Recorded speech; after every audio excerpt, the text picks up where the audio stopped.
Hello, everyone. I want to talk to you guys about some of my thoughts on NATO propaganda and NATO literature. And I'm going to be busy with some things this week. So, hey, I just thought I'm going to do a video just speaking my mind, just have a nice, relaxing flow of consciousness. I did not do the stream this Friday. So, I'll be honest with you guys, I always feel bad when I skip a stream, but I have been occupied, and my mind has been occupied with the thing that I am working on. So things happen, life happens, you know, this sort of thing is normal, and any sort of thing that you want to do, and any sort of endeavor that you want to do. You want to do streaming, you want to make videos for fun, you want to make videos as a hobby, you want to be informational, but there's always going to be bumps down the road that are going to hinder you from consistently doing that sort of work. Anyway, so I want to talk to you guys about NATO propaganda, NATO literature. Currently, I am reading this book. As painful as it can be, I am reading this book. It is called The Battle for Syria by Christopher Phillips. That's right. And this book is complete NATO propaganda. But the thing is that the author is, I'm going to assume, prominent because, I mean, this is a mainstream book. And so it is helpful. Here's the thing. It is helpful to read books by authors with whom you disagree. It is helpful. Why is it helpful? Because if you're reading books by people that just agree with you and you are in accord with them, when you read their books, you're just going to get the side that you agree with. And when you meet somebody who you disagree with, they're going to give you information that you have not heard of. And you're going to be ambushed by that. So when you read a book by someone who is prominent, who you disagree with, here's the thing.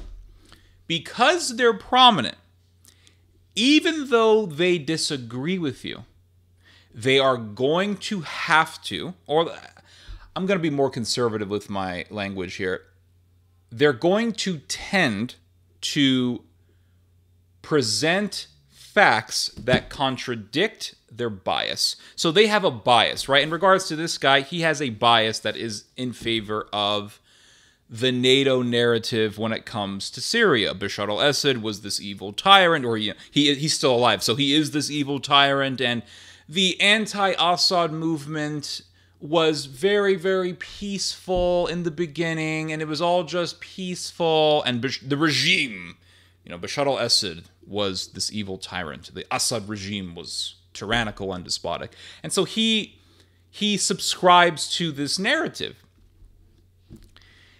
But nonetheless, the author, Mr. Phillips, he's prominent.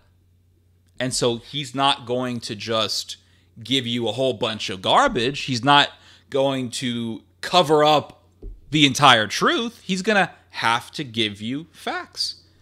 And those facts will contradict his bias. Not all of the facts, but he's going to present facts that will contradict his bias, his narrative. So, for example, he talks about the anti-Assad movement, and he talks about how it was peaceful, and the regime, the evil regime, popped up and just started killing protesters, massacring protesters. And so you say, okay, the Assad regime, his soldiers killed protesters, etc., etc. Okay. But this idea that it was peaceful, I'm not saying that Bashar al-Assad's military are a bunch of saints. I'm not saying that the Shabiha, the hardcore Bashar al-Assad followers, were amazing people or that they were righteous people. They did evil things, the Shabiha. But this idea that the anti-Assad movement, on the other hand, is just righteous is bogus. It's complete garbage. But he makes it out as if the anti-Assad movement is just, you know, righteous and it was peaceful initially and all this stuff. But then later on in the book, he says that by August of 2011, 500 Syrian soldiers were slaughtered. August of 2011. The book tells us that the anti-Assad movement began in 2011. In March of 2011. In March of 2011. And he says by August of 2011, 500 Syrian soldiers, not rebels, not protesters, 500 Syrian soldiers were killed.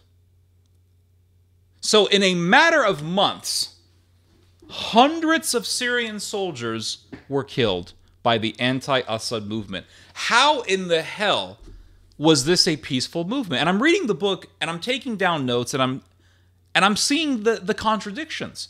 Wait, this was a peaceful movement, but in a matter of months? Not in a matter of years.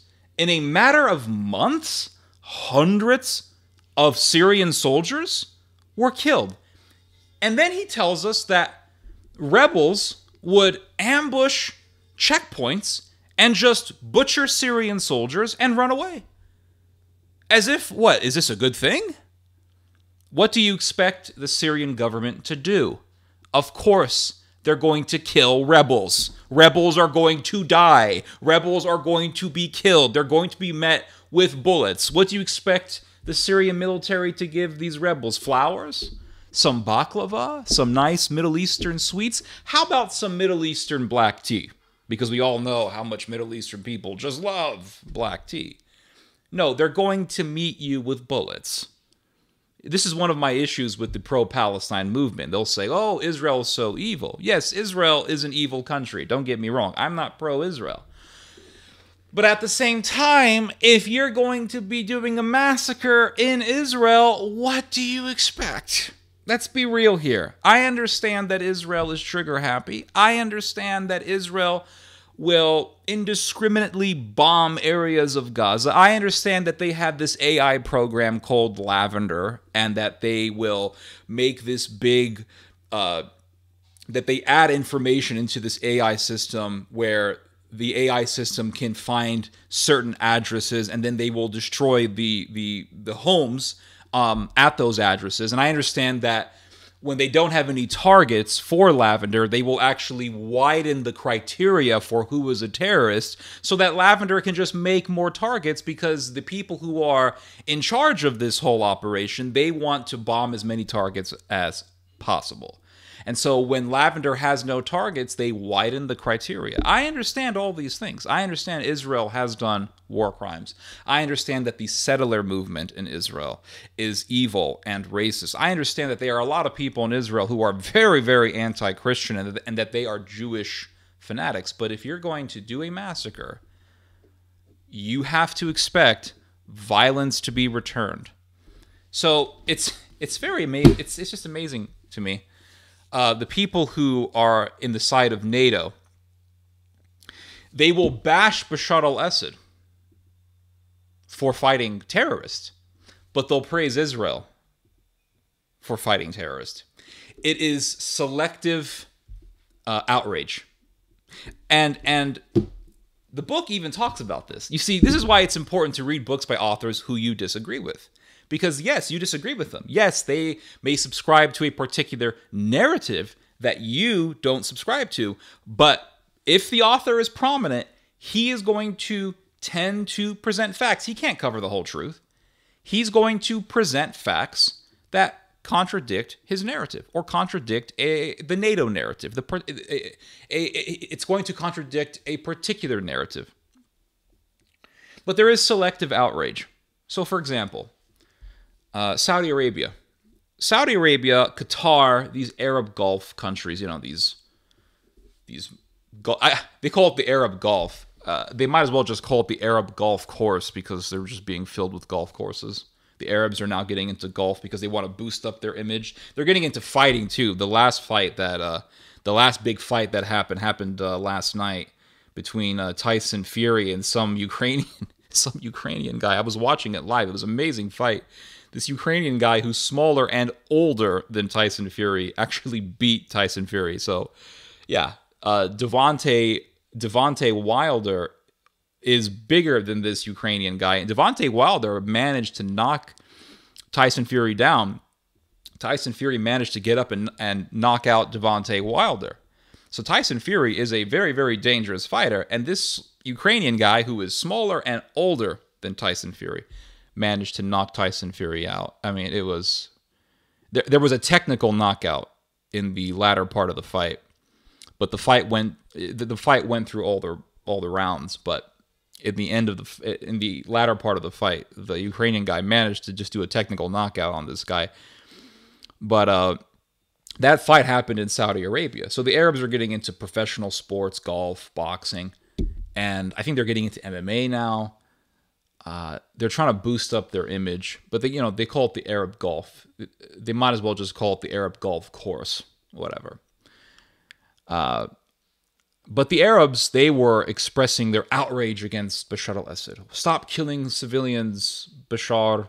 Stop killing peaceful protesters, blah, blah, blah, blah, blah. But that was selective outrage, because Saudi Arabia does not give a damn about killing protesters. Case in point, Bahrain. Because you have to remember, the Syrian revolution began in the midst of the Arab Spring. It was kind of like what happened in 19th century Europe, when you had all of these revolutions breaking out in Europe. France, Germany, you had, all these revolutions that were happening. And the Arab Spring was kind of like that. There were all these revolutions breaking out. Tunisia, Egypt, you had protest movements in Saudi Arabia and also in Bahrain. Well, Bahrain is a country that is majority Shiite. The government is Sunni. The population itself is majority Shiite. And the Shiites they were doing massive protests in Bahrain. Saudi Arabia sent its military into Bahrain to squash the movement against the government. And I remember, this was not aired widely when it happened, but I remember watching CNN and seeing protesters on the streets and seeing people being gunned down by soldiers in Bahrain. But there wasn't a lot of coverage on it. There was not a lot of coverage on it. Nothing like the coverage that was done in regards to Syria, what was happening in Syria. But you see, why did Saudi Arabia help to squash that movement in Bahrain? Because that movement was Shiite.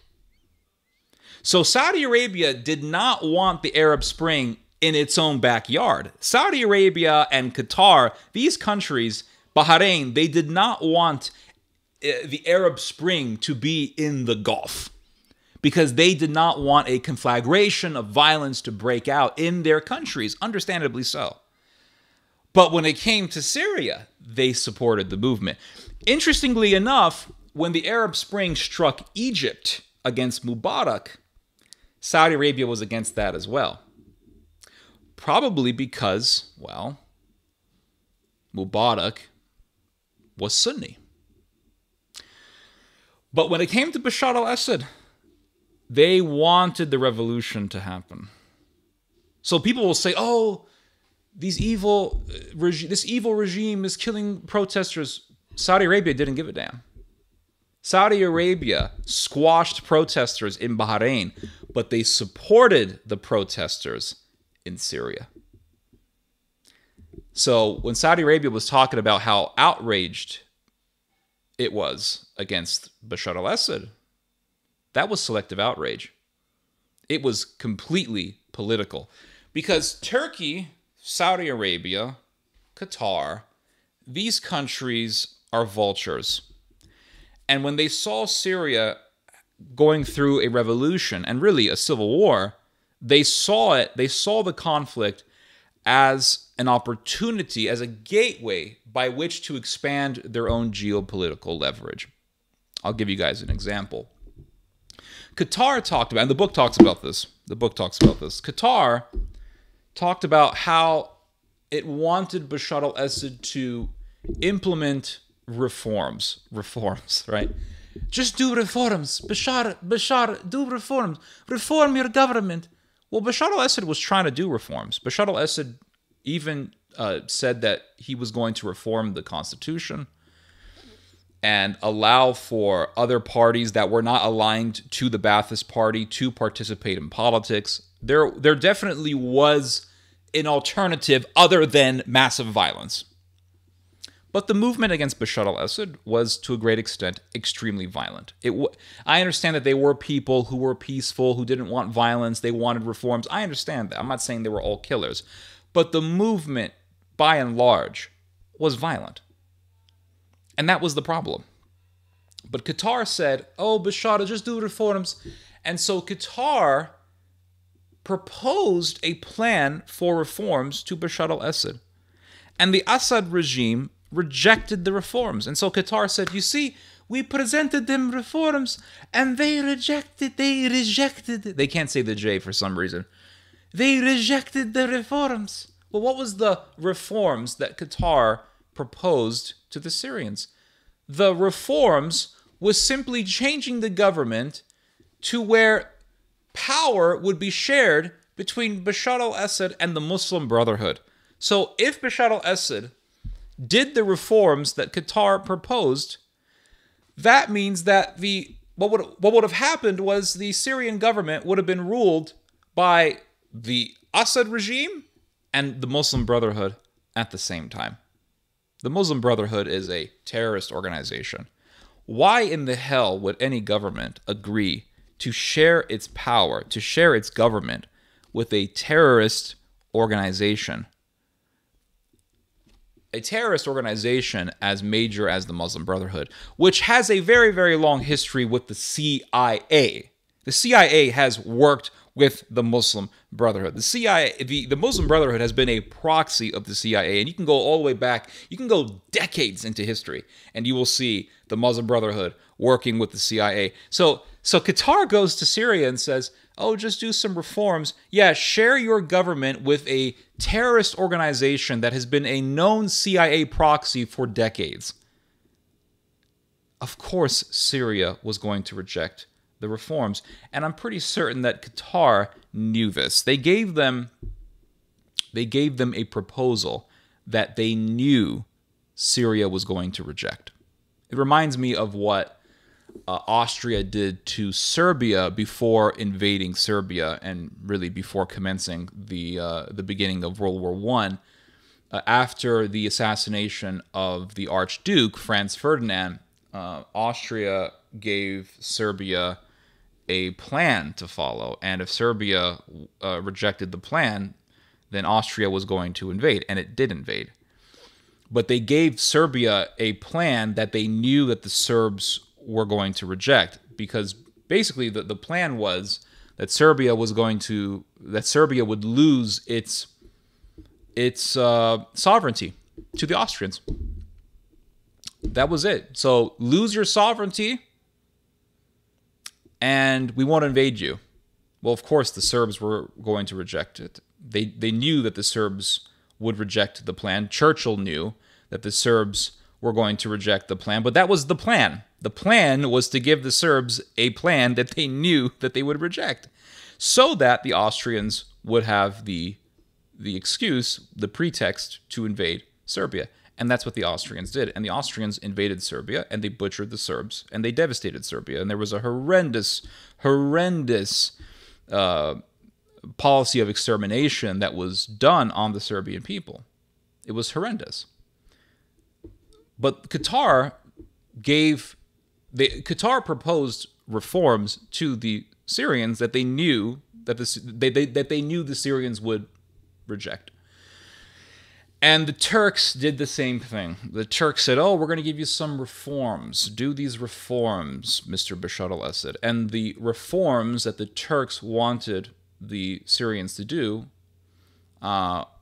would have made the Syrian government, would have reformed the Syrian government in a way that the Syrian government would have been shared by the Assad regime and the Muslim Brotherhood. So the Turks were pushing the same reforms that Qatar tried to push on Bashar al-Assad, and it was complete garbage. So when they say, oh, reforms were proposed But Bashar al-Assad was so evil, he was so despotic that he rejected the reforms. No, it's just that the reforms were completely insane. And the reforms were inevitably going to be rejected. Imagine going to the United States and saying, hey, America, share your power with ISIS. Better yet, imagine going to Israel and saying, okay, Israel, you've been killing the Palestinians. The Palestinians want freedom, just like the rebels in Syria wanted freedom from the Assad regime. So the Palestinians, they want freedom from the Likud. They want freedom from the Netanyahu regime. And so we have to give them freedom. And so here's what we're going to do. We're going to give you some reforms. Here's the reforms. The reforms entail Israel having to share its government with Hamas. What do you think Israel would do? Of course, Israel would reject such a plan. So why do you expect less from Syria? This book also says that the population within Syria that overwhelmingly supported Bashar al-Assad was the Christian population. The Christians overwhelmingly supported Bashar al-Assad. And this is true because I remember reading about the Syrian revolution when it first began. And I remember reading about how the Christians were saying, if Bashar al-Assad goes down, we're going to be killed. These rebels will butcher us. And I was writing about the Syrian revolution from the beginning, and I was talking about how the revolution was destructive and how it was anti-Christian. And I remember comparing it to the French Revolution. Because in the French Revolution, the rebels wanted to kill the king, and they did. But they also wanted to butcher all the Christians in France, and they butchered a lot of Catholics in France. Well, the same goes for the Syrian Revolution. They wanted to overthrow Bashar al-Assad, kill him, and they probably wanted to rape his wife because, that's what these sickos do.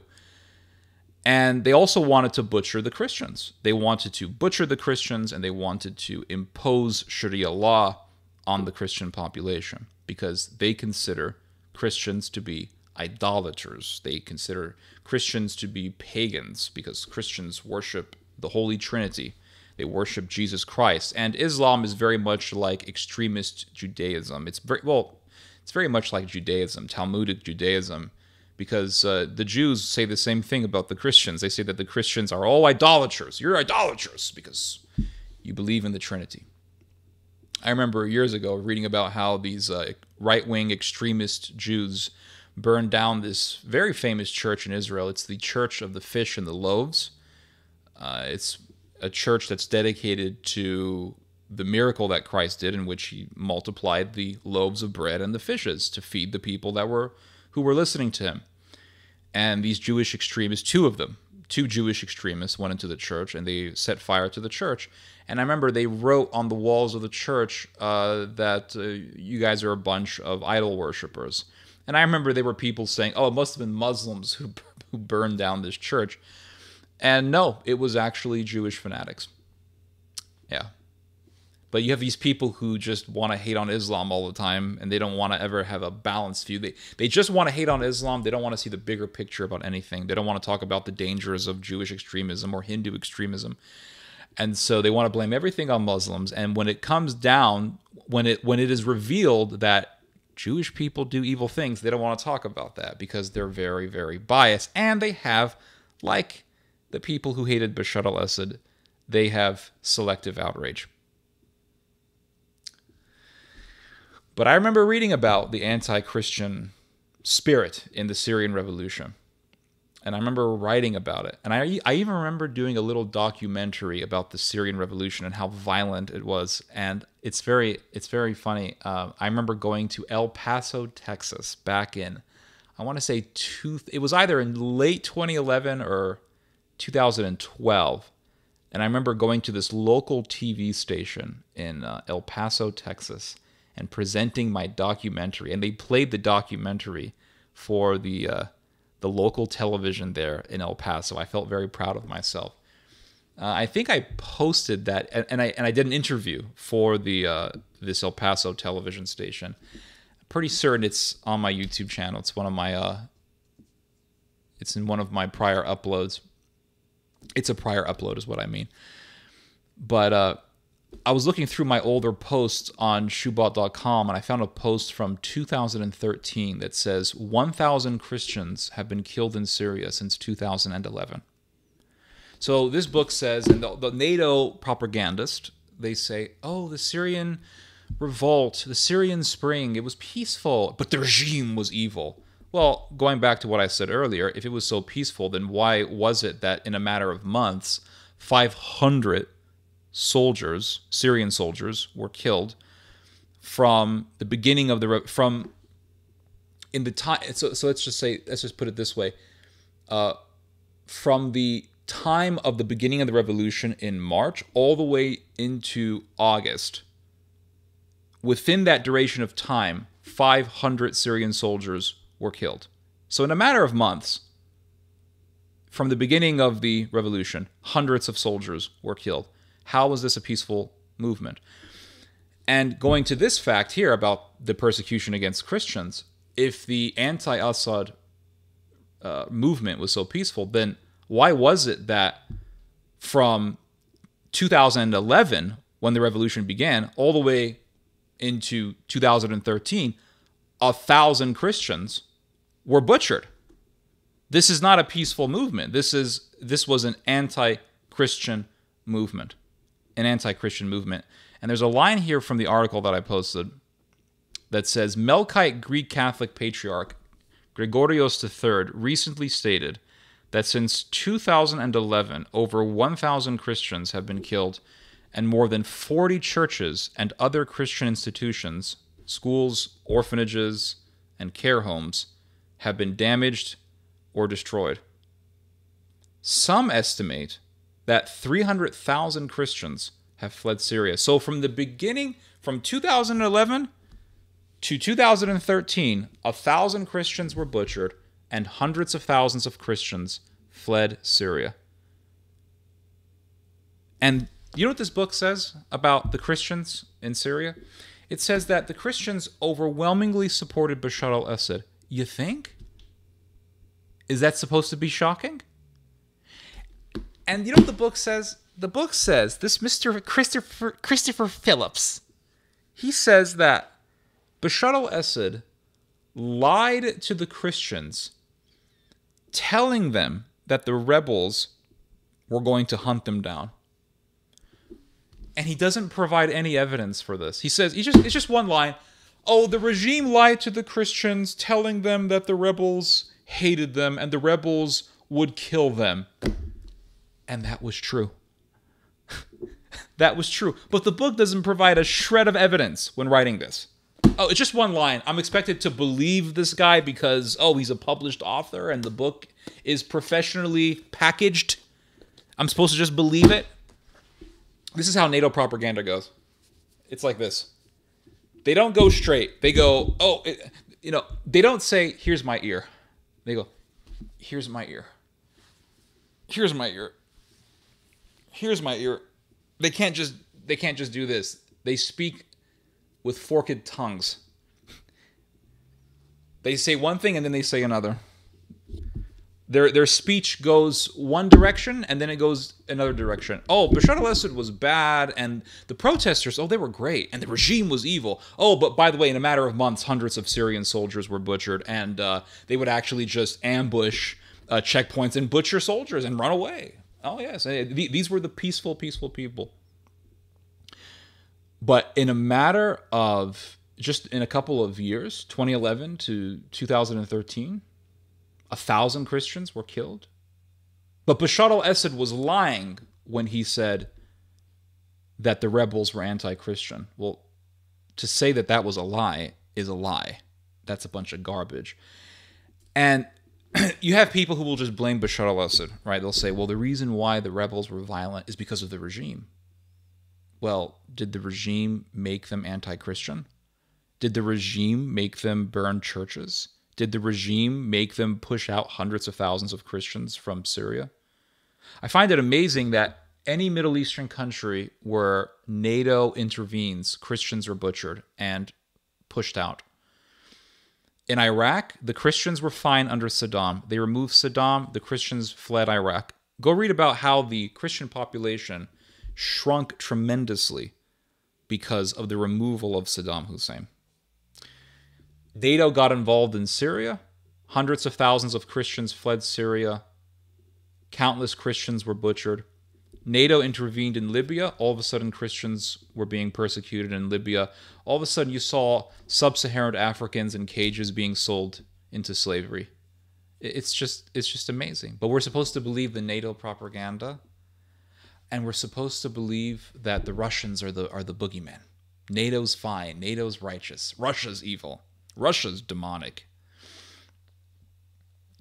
It's just amazing. But I was watching what's his name, John Mearsheimer today, and he was talking about how Israel is in big trouble. And I listened to some of it, and he said that when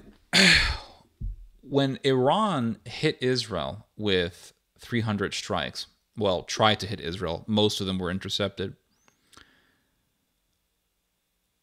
Most of those strikes were intercepted by the United States and other allies. France got involved, Britain got involved, which means that without the United States, Israel is done. Israel's done.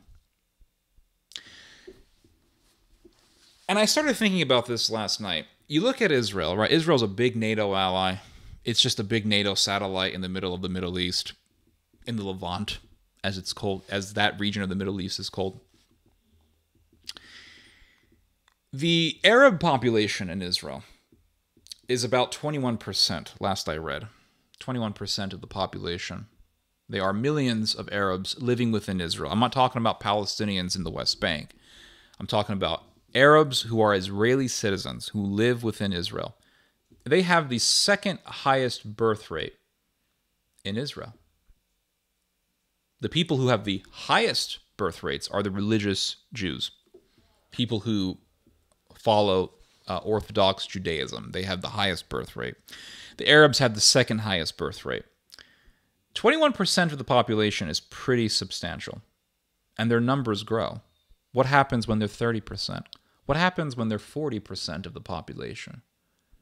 Because NATO loves to tout Israel as the only democracy in the Middle East. It's the only democracy. And Israel loves to boast about how they are a democracy. They are the only democracy in the Middle East. But what happens when the Arab population becomes so big that they can be perceived as a hindrance to the agenda of the Orthodox Jewish population? What happens when the Arab population gets so big that they become a voting bloc that is substantial enough to impede, or at least to be perceived as impeding, what the Orthodox Jews want? What happens? Do you continue democracy? Do you continue democracy? And you see, this is why, and it really hit me. The light bulb just clicked in my head. This is the reason why the Israeli right wing wants to diminish the Supreme Court. Because if they can diminish the Supreme Court, then they can just pack the Knesset. They can pack the Knesset, and they can vote for policies that would go against democracy. They can pass policies, they can pass laws that would be despotic. They could just revive the Sanhedrin, and the Supreme Court would not be there to impede them, to prevent them. And they could just destroy the democracy. And I think this is the reason, or at least this is one of the reasons, why they want to really just move the Supreme Court out of the way. So the Arab population is growing, but the Orthodox Jewish population is growing even faster. So what happens when the Arab population becomes a major voting bloc, big enough to be at least perceived as a threat to the agenda of the Orthodox Jews?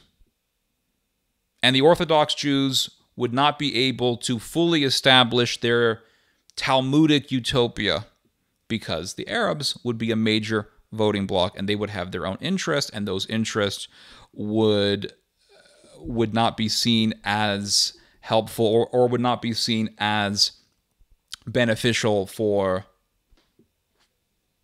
Orthodox Jewish aspirations. Just a thought. Just a thought. But anyway, those are my thoughts. I just had a flow of consciousness there. You guys just heard some theology. God bless.